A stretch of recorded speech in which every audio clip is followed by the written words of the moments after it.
எல்லாருக்கும் வணக்கம். இந்த வீடியோவில் விவசாயத்தில் உண்மையிலேயே நஷ்டம் வர்றதுக்கு காரணம் கெமிக்கல் உரங்கள் மற்றும் பூச்சி மருந்துகள் தானா அப்படிங்கிறத கொஞ்சம் டீட்டெயிலாக பார்க்க போகிறோம். வாங்க வீடியோக்குள்ளே போகலாம்.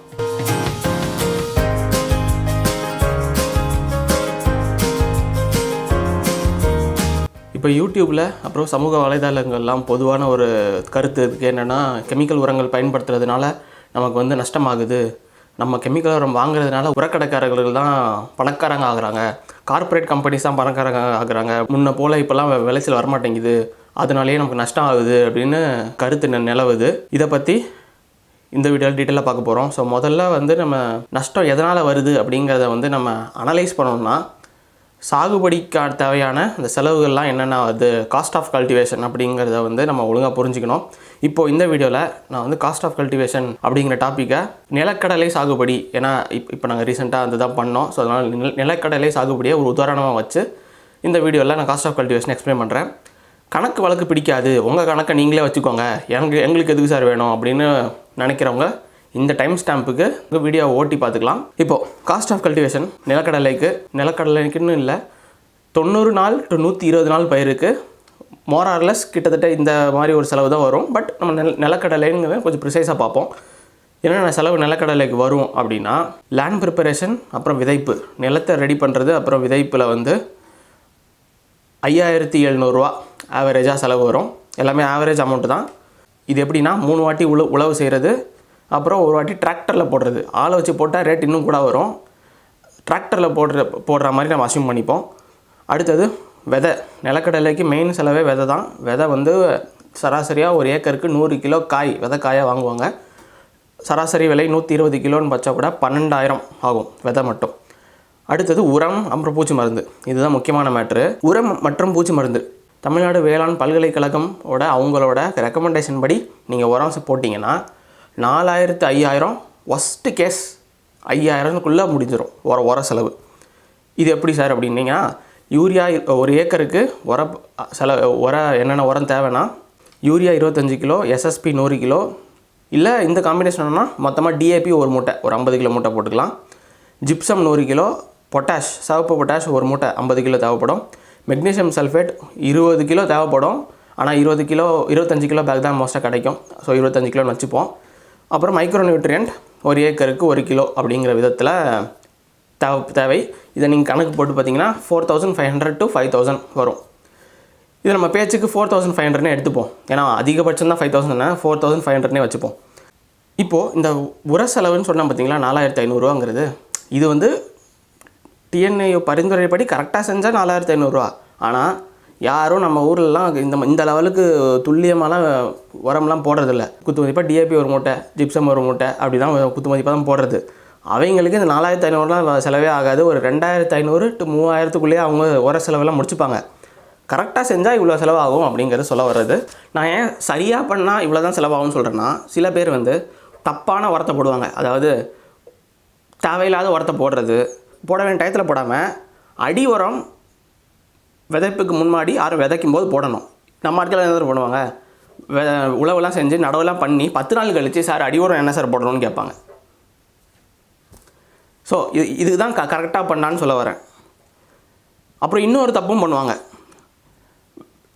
அவங்களே ஒரு உரத்தை முடிவு பண்ணிட்டு கடைக்கு போவாங்க. கடைக்காரன் கேட்பான், நீங்கள் எந்த பயிருக்கு பண்ண போகிறீங்கன்னு கேட்பான். நிலக்கடலையா சார்? வாங்க சார். இந்த உரம் இம்போர்ட்டட் உரம். இதுலேயே மெக்னீஷியம் இருக்குது, இதுலேயே கால்சியம் இருக்குது, இதுலேயே சல்ஃபர் இருக்குது, எல்லாம் கலந்து ஒரே மூட்டையில் இருக்குது. இம்போர்ட்டட் உரம். சாதா உரத்தை 2 மூட்டை போட்டிங்கன்னா இது 1 மூட்டை போட்டால் போதும் அப்படின்னு சொல்லி, சாதா உரம் 1000னா இதை ஒரு 1,500, 2,000க்கு இவங்க தலையில் கட்டிடுவாங்க. எப்படி? இவங்களா போய் கடையில் போய் வாங்குறதுனால. இது அறியாமை தான் அகெயின். ஸோ சரியாக என்னென்ன தேவைங்கிறத பார்த்து பண்ணோன்னா 4,500 மேக்ஸிமம் ஒஸ்ட் கேஸ் 5,000 தான் ஆகும். அடுத்தது பூச்சி மருந்துன்னு ஒரு செலவு இருக்குது. ஆனால் இதை நீங்கள் எந்த ரகம் தேர்ந்தெடுக்கிறீங்களோ அதுக்கேற்ற மாதிரி செலவு இருக்குமா இருக்காதா, இல்லை குறைச்சி வருமா அப்படிங்கிற மாதிரி முடிவாகும். ஸோ பூச்சி மருந்துக்கு ஒரு 1,500 போட்டுப்போம். நீங்கள் செலக்ட் பண்ணுற வெரைட்டியை பொறுத்து பூச்சி மருந்து நிறையா தேவைப்படுமா, கம்மியாக தேவைப்படுமா, இல்லை தேவைப்படாதா அப்படிங்கிறது மாறும். இப்போது போன ஆடிப்பட்டத்தில் நாங்கள் கதிரி சாகுபடி செஞ்சுருந்தோம். அதுக்கு முந்தான பட்டம், அதாவது போன வருஷம் பிப்ரவரி அந்த தை பட்டத்தில் கிர்னர் வெரைட்டி சாகுபடி செஞ்சுருந்தோம். கிர்னாரில் கொஞ்சம் பூச்சி வந்தது, ஆனால் நாங்கள் எதுவும் பண்ணல. கதிரியில் சுத்தமாக பூச்சே வரல.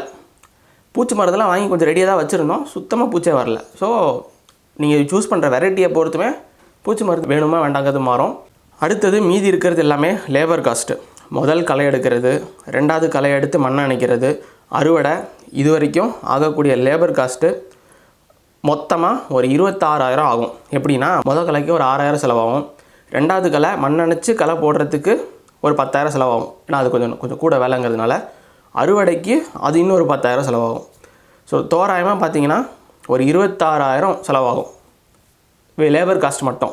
லேண்ட் ப்ரிப்பரேஷன், சோயிங், விதை, ஃபெர்டிலைசர், பெஸ்டிசைட், அப்புறம் லேபர் காஸ்ட் மொத்தமாக நீங்கள் கணக்கு போட்டிங்கன்னா 46,700 வரும். நம்ம ரவுண்டாக 45,000 வச்சுப்போம், கணக்கு வச்சுப்போம். ஸோ ஒரு ஏக்கர் நிலக்கடலை சாகுபடி செய்கிறதுக்கு சராசரியாக 45,000 45,000 ஆகும். 5,000 முன்ன பின்ன இருக்கலாம். இப்போ தான் மெயின் மேட்டருக்கே வரப்போகிறோம். என்னென்னா இப்போ இந்த பிரேக்கப்லாம் கொடுத்தேன், எது எவ்வளோ செலவாகுதுன்னு. இப்போ நீங்கள் கணக்கு போட்டு பார்த்தீங்கன்னா கெமிக்கல் உரம், நான் சொன்னது எல்லாமே கெமிக்கல் உரம் தான். கெமிக்கல் உரம், பெஸ்டிசைடு, பூச்சி மருந்து, இது ரெண்டுமே சேர்த்திங்கன்னா 6,000 தான் செலவாகும். 46,000ல் 6,000 தான் பூச்சி மருந்து, பெஸ்டிசைட்ஸ் செலவு. அது வந்து எப்படின்னா 13% தான் மொத்த சாகுபடி செலவுலையே. அந்த உரமும் பூச்சி மருந்தும் 13% தான். மற்ற செலவெல்லாம் விட்டுருவாங்க.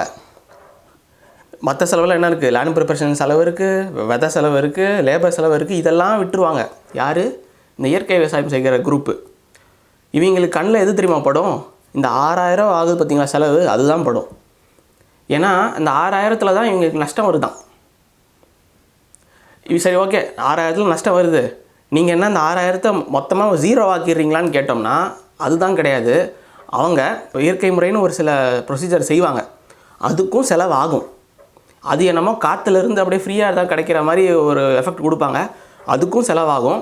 என்ன 6,000 ஆகாது, ஒரு 2,000 3,000 ஆகும். எப்படி இருந்தாலும் அதுக்குன்னு ஒரு செலவு ஆக தான் போகுது. எங்கள் வாட்ஸ்அப் குரூப்பில் ஒரு அட்டவணை பரிந்துரைச்சோன்னா கெமிக்கல் உரங்கள் மட்டுமே இருக்காது, லேண்ட் ப்ரிப்பரேஷன் செய்யும் போதே இயற்கை உரங்களும் சேர்த்து தான் போட்டு லேண்ட் ப்ரிப்பரேஷன் பண்ணணுங்கிற பரிந்துரை எங்களில் இருக்குது. ஆனால் இந்த இயற்கை விவசாயிகளுக்கு இந்த 6,000ங்கிறது தான் பெரிய செலவு மாதிரி தெரியும். மற்றதெல்லாம் செலவு மாதிரி அவங்க கண்ணில் படாது. அதுவும் இந்த 6,000 காரணம் காட்டி தான் விவசாயத்தில் வந்து நஷ்டம் ஆகுது, இயற்கை விவசாயிக்கு வாங்க அப்படின்னு கூப்பிட்றது. அவங்க செய்கிற முறை, அவங்க செய்கிற ப்ரொசீஜர், அந்த இயற்கை இடுபொருட்களையும் செலவு இருக்க தான் செய்யும், இல்லைன்னா இல்லை. ஏன்னா நாங்களுமே இயற்கை முறையில் வெண்பூசணி 2 வருஷம் முன்னாடி பண்ணோம், எங்களுக்கும் அது என்னென்ன செலவாகும்லாம் தெரியும், தெரியாமலாம் இல்லை. ஆனால் அவங்க வந்து ஓனாக அந்த உரங்கள்லாம் செய்கிறது மூலிமா செலவை குறைச்சிடலாம் அப்படிங்கிற மாதிரி ஒரு கணக்கு போடுவாங்க. அதுதான் என்ன கணக்குன்னு எனக்குமே தெரில. அவங்க முறைப்படி பார்த்தோம்னா ஒரு 3,000 to 4,000 சேவ் பண்ணலாம், அவ்வளோதான். எப்படி இருந்தாலும் நம்ம வந்து 45,000 செலவு பண்ண போகிறோம், அதில் வந்து 4,000 குறைப்பீங்க, 41,000 செலவு பண்ணுவீங்க. எப்படி இருந்தாலும் செலவு இருக்க தான் போகுது. சரி, ஓகே, இயற்கை விவசாயத்தை பற்றி பேசியாச்சு, விட்டுருவோம். இப்போது ஜென்ரலாக காஸ்ட் ஆஃப் கல்டிவேஷனை எப்படி குறைக்கலாம் அப்படிங்கிறத பார்த்தோன்னா, இப்போ நம்ம அகைன் அந்த காஸ்ட் பிரேக்கப்பை பார்ப்போம். இப்போ பார்த்தீங்கன்னா இதில் பெரிய காஸ்ட்டே லேபர் காஸ்ட் தான். அது உங்களுக்கே தெரியும், விவசாயத்தில் பெரிய காஸ்ட்டு லேபர் காஸ்ட் தான். லேபர் காஸ்ட் தான் கிட்டத்தட்ட நம்ம இந்த நிலக்கடலைக்கு பார்த்தோம்னா 57% இருக்குது. கிராப்பு மாறும், பட் நம்ம கணக்கு போட்டதில் 26,000 ஆயிருக்கு. அது வந்து 57% டோட்டல் காஸ்ட் ஆஃப் கல்டிவேஷனில். இப்போது இதை நம்ம குறைச்சாலே பெரிய லெவலில் நம்ம குறைக்க முடியும். ஏன்னா உரத்தை உரம் அப்புறம் பூச்சி மருந்து குறைக்கிறதுனால பெரிய லெவலில் இம்பேக்ட் இருக்காது. ஒரு 3,000 to 4,000 குறைப்பீங்க, பெரிய இம்பேக்ட்லாம் கிடையாது அது. ஆனால் இப்போ இந்த லேபர் காஸ்ட்டை குறைச்சிங்கன்னா ஹியூஜ் இம்பேக்ட் இருக்கும். எப்படிங்கிறத நான் சொல்கிறேன். இப்போ லேபர் காஸ்ட்டை நீங்கள் குறைக்கணும், என்ன பண்ணணும்னா லேபர் காஸ்ட்டை குறைக்கணும், ஆப்ரேஷனல் காஸ்ட்டை குறைக்கணும்னா நீங்கள் கேபிட்டல் எக்ஸ்பென்ஸ் பண்ணணும். அதாவது ஒரு மெஷினரியோ இல்லை டிராக்டரில் அட்டாச் பண்ணுற இம்ப்ளிமெண்ட்ஸ்லையோ நீங்கள் இன்வெஸ்ட் பண்ணணும். கேபிட்டல் இன்வெஸ்ட்மெண்ட் பண்ணிங்கன்னா ஆப்ரேஷனல் இன்வெஸ்ட்மெண்ட் ஆட்டோமேட்டிக்காக குறையும். எப்படின்னா இப்போ நான் உங்களுக்கு வீடியோஸ்லாம் காட்டுறேன். குஜராத்தில் நிலக்கடலை எப்படி சாகுபடி செய்கிறாங்க அப்படிங்கன்னா, ஒரு டிராக்டரு அப்புறம் அதுக்கு மாற்ற அட்டாச்மெண்ட்டை வச்சு மொத்த சாகுபடியை முடிச்சுடுவாங்க. ஆளுங்க வேலை செய்யணுங்கிற பேச்சுக்கே இடம் இருக்காது. விதை போடுறது, களை எடுக்கிறது, மண் அணைக்கிறது, அறுவடை பண்ணுறது, அதை உடச்சி க்ளீன் பண்ணுறது எல்லாமே டிராக்டர் மவுண்டட் இம்ப்ளிமெண்ட்ஸை வச்சு வேலையை முடிச்சுடுவாங்க. ஸோ நம்ம அப்படி வச்சு பார்த்தோம்னா, ஒரு வேளை நீங்கள் மெக்கானைஸ்டு அந்த மாதிரி டிராக்டர் மவுண்டட் இம்ப்ளிமெண்ட்ஸ் வச்சு நீங்கள் நிலக்கடலை விவசாயம் செய்கிறீங்கன்னா முதல் களை அந்த லேபர் காஸ்ட்டை 26,000 எப்படி மாறுதுங்கிறத பாருங்கள். முதல் களை வந்து ஒரு ஏக்கருக்கு 1 மணி நேரத்தில் முடிச்சிடலாம். ஒழுங்காக பண்ணோன்னா ஒரு டிராக்டரில் வச்சு பண்ணோன்னா ஒரு ஏக்கருக்கு 1 மணி நேரத்தில் எல்லா வேலையும் முடிச்சிடலாம். ஸோ முதல் களை ஏக்கருக்கு 1400. ஏன்னா 1400 தான் எங்கள் ஏரியாவில் டிராக்டருக்கு வாடகை. ஸோ 1400. ரெண்டாவது களை அப்புறம் மண்ணாணிக்கிறது சேர்த்தே 1400ல் வேலையை முடிச்சிடலாம். அப்புறம் ஹார்வெஸ்டிங்க்கு ஒரு 1400. அப்புறம் அந்த கடலை பிரிப்பாங்க பார்த்தீங்களா, கொடியிலேருந்து கடலை பிரிக்கிறதுக்கு இன்னொரு 1400. அந்த த்ரெஷர் மிஷின் இருந்ததுன்னா நீங்கள் அதை வாடகை கூட எடுத்துக்கலாம். த்ரெஷர் மிஷின் வச்சு ஓட்டினீங்கன்னா அதுக்கு ஒரு 1400. தோராயமாக மொத்தமாக பார்த்தீங்கன்னா 5600 வரும். நீங்கள் 26,000ல் 5600. சரி, ஓகே, போயிட்டு போகுது 6000 வச்சுப்போம். 20,000 நீங்கள் அங்கேயே சேவ் பண்ணுறீங்க. எப்படி? லேபர் காஸ்ட்லேருந்து நீங்கள் மெஷின் யூஸ் பண்ணுறது மூலியமாக. இவங்க இயற்கை விவசாயம் மூலியமாக 4000 3000 சேவ் பண்ணுறது எங்கே இருக்குது? நம்ம லேபர் காஸ்ட்டை கட் பண்ணுறதுனால 20,000 சேவ் பண்ணுறது எங்கே இருக்குது? ஸோ காஸ்ட் ஆஃப் கல்டிவேஷனை குறைக்கக்கூடிய மெயின் இது வந்து நம்ம லேபரில் தான் இருக்குது. அதுவும் மூவிங் ஃபார்வர்ட் லேபர் அவைலபிலிட்டியும் கம்மியாக தான் இருக்கும். வந்தாலும் ஒழுங்காக வேலை பார்க்க மாட்டாங்க. ஏன்னா அந்த லேபர் காஸ்ட்டில் வந்து நம்ம முக்கியமானது அந்த டீ, காஃபி, நொறுக்கு தண்ணி எதுவும் சேர்க்கலை. கூல்ட்ரிங்க்ஸு அவங்க வந்தால் அவங்களுக்கு அந்த செலவு இருக்குது. அந்த செலவு நான் அதில் சேர்க்காம தான் 26,000. ஸோ அப்படி பார்த்தீங்கன்னா கிட்டத்தட்ட 20,000 சேவ் பண்ணுறதுக்கான பொட்டென்ஷியல் இருக்குது. கேள்வி என்னென்னா, கேபிட்டல் எக்ஸ்பென்ஸ் பண்ணுறதுக்கு நீங்கள் தயாரா? ஒரு விவசாயியால் முடியுமாங்கிறது தான் கேள்வி. நீங்கள் லாபம் ஈட்டணும், செலவை குறைக்கணும், லேபர் டிபெண்ட்டாக இருக்கக்கூடாதுன்னா நீங்கள் கேபிட்டல் எக்ஸ்பென்ஸ் பண்ணி தான் ஆகணும். ஏன்னா உர செலவு, பெஸ்டிசைட் செலவெல்லாம் குறைச்சி நீங்கள் பெரிய லெவல்லலாம் லாபத்தை ஈட்டிடலாம் முடியாது. அந்த செலவு வந்து எல்லாத்துக்கும் இருக்க தான் போகுது. பெரிய லெவலில் இம்பேக்ட் இருக்காது. ஒரு 2000 3000 தான் முன்ன பின்ன இருக்கும். ஸோ அதனால் இந்த வீடியோவில் மூலமா சொல்ல வர்றது என்னென்னா, மற்றவங்க சொல்கிறது மாதிரி இல்லை யூடியூப்பில் ஃபேஸ்புக்கிலலாம் பரப்புகிற அந்த வாட்ஸ்அப் குரூப்லலாம் மண்ணை காப்போம், கெமிக்கல் உரத்தை விடுவோம், கெமிக்கல் உரம்னால தான் விவசாயம் பாழாகுது, நஷ்டம் ஆகுது அப்படிலாம் சொல்லுவாங்க. இது இந்த அஜித் படத்தில் ஒரு காமெடி சீன் வரும். அஜித் வந்து கண்ணாடியை திருப்பினா வண்டி ஓடும். அந்த மாதிரி கண்ணாடியை திருப்பினா எப்படி ஜீவா வண்டி ஓடும் அப்படின்னு கேட்குற மாதிரி தான் இருக்குது. இப்போ நான் சொன்ன இந்த காஸ்ட் ஆஃப் கல்டிவேஷன் பெரும்பாலும் 90 to 100 நாள் பயிர் நெல் உட்பட அந்த லேபர் காஸ்ட்டு முன்ன பின்னா இருக்கும். பட் ஆனால் ஒரு 50,000 அந்த நான் சொல்கிற பார்த்தீங்கன்னா 40,000 50,000 to 50,000க்குள்ளே தான் முக்கால்வாசி 90 நாள் to 120 நாள் பயிரோட செலவுகள் வரதான் இப்படி தான் இருக்க போகுது. ஓகேவா? ஸோ பெரிய டிஃப்ரென்ஸ்லாம் இருக்காது. அப்புறம் நீங்கள் நல்ல கடையில் தான் சொன்னீங்க, எங்களுக்கு நெல்லுக்கெலாம் வேறு மாதிரி, அதுக்கெலாம் ஆட்கள் இவ்வளோ செலவாக மாட்டாங்கன்னு. ஆட்கள் செலவாக மாட்டாங்க.